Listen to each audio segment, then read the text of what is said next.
Alrighty, welcome everybody. This is Bannerlord Patch Notes version 1.0.9. It came out as of 9 April 2020. Glad to see they're still daily updating the game. Can't wait to see what else they come up with. So we're going to dive right in, starting with multiplayer. They added a maximum limit to the number of characters a player can type in multiplayer chat at 500 characters. For crashes, they've fixed a minor crash in the main storyline. I don't know where that crash was or which crash it was, so that's good though that they've fixed it. They fixed a crash that occurred upon completion of the Lord Needs Garrison Troops quest. I mean, dude, some of these quests I just ignore because of some of the crashes, and some are just not very good to do.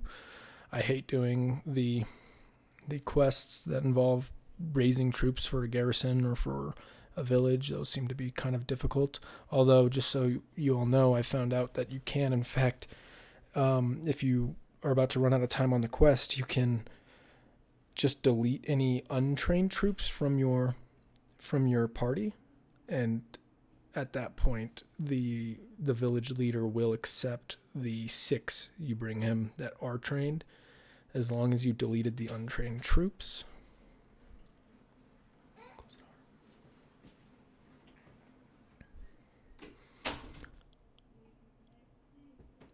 They also fixed a crash that occurred upon completion of the Gang Leader Needs Weapons quest. I believe they had already fixed a crash involving that quest before, so I don't know if something has changed and there was a different one, or if it hadn't actually been fixed, but apparently it's been fixed now. They fixed a problem with fading out agents without fading out their mounts. This especially affected quests and when you equipped your companions with mounts. Good, glad to see that's fixed. This one's a big one here, is under performance. They have a VRAM leak fixed for the party screen. Glad to see that. Memory leaks are awful when it comes to performance because it just eats up your memory and never gets rid of it, and then you have less and less memory every time. So that may be a cause of many performance issues and even crashes, just close to desktop crashes if you run out of memory, depending on how much memory you had in the first place. So this should really help with a lot of performance and crashing. For the user interface, they fixed a bug which applied changes without deducting funds from the player when switching screens from the bottom left menu. Good to see. I didn't know about this, so I guess I could have bought a bunch of armor or something and then just switched menus without ever paying for it and still got the armor. But I'm not a fan of exploiting games. If it seems like it's not an exploit, cool, do it. If it's an exploit, I don't like to do it. It kind of ruins the fun for me. So I probably wouldn't have done it anyways, but glad to see it's fixed. Clan and party lords and minor faction party leaders will now visit settlements to trade if they are carrying a lot of loot, especially after successful battles and raids. I like this one a lot. I like what they've done with the other characters on the map in this game versus Warband, where it just seemed like they just kind of acquired more troops regardless. Now they actually seem to go to villages and buy food and recruit new troops. I wish the other characters didn't walk around with so many recruits all the time. Maybe they need to buff how quickly they can train their troops or something, because a lot of times it seems like half the army is recruits. Hopefully they work on something with that. Kingdoms and diplomacy. Ending mercenary contract with a kingdom through dialogue will no longer result in a relationship loss. That's good. Obviously, that would be ridiculous if your mercenary contract ends and they're like, oh, well, we don't like you anymore. Yeah, I don't like that. So glad they fixed that.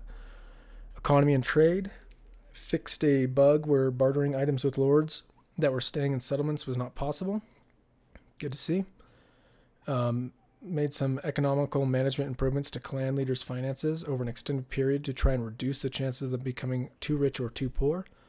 That's good. I feel like this game does have a tendency of kind of a snowball effect. So I've seen factions and lords that just become uber powerful or just get totally wiped off within the first few hours of gameplay. So hopefully this will help with some of that. And hopefully they implement even more to make sure factions aren't just being wiped out before you even get far enough into the game to interact with some of the factions.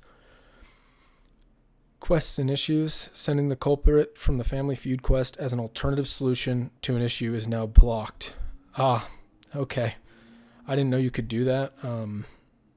Because I feel like the culprits tend to have basically no stats. I was walking around with one in my army as a companion for a bit because it let me.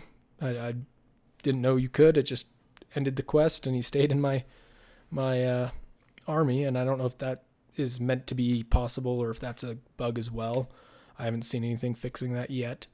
But he doesn't have any sort of stats. Like, he is pretty much 0 everything if I'm not mistaken. So I don't know if the Family Feud alternative solution allows you to send anybody regardless of stats. So I didn't know that was a thing.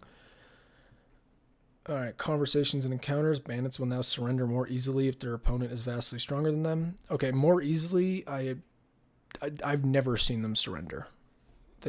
Two bandits and I'll have 80 and they've never surrendered. So I don't know if they'll now do it all the time or if it's just going to be possible. But I've never seen it happen before, so we'll see. And then they simplified Chinese translation improvements.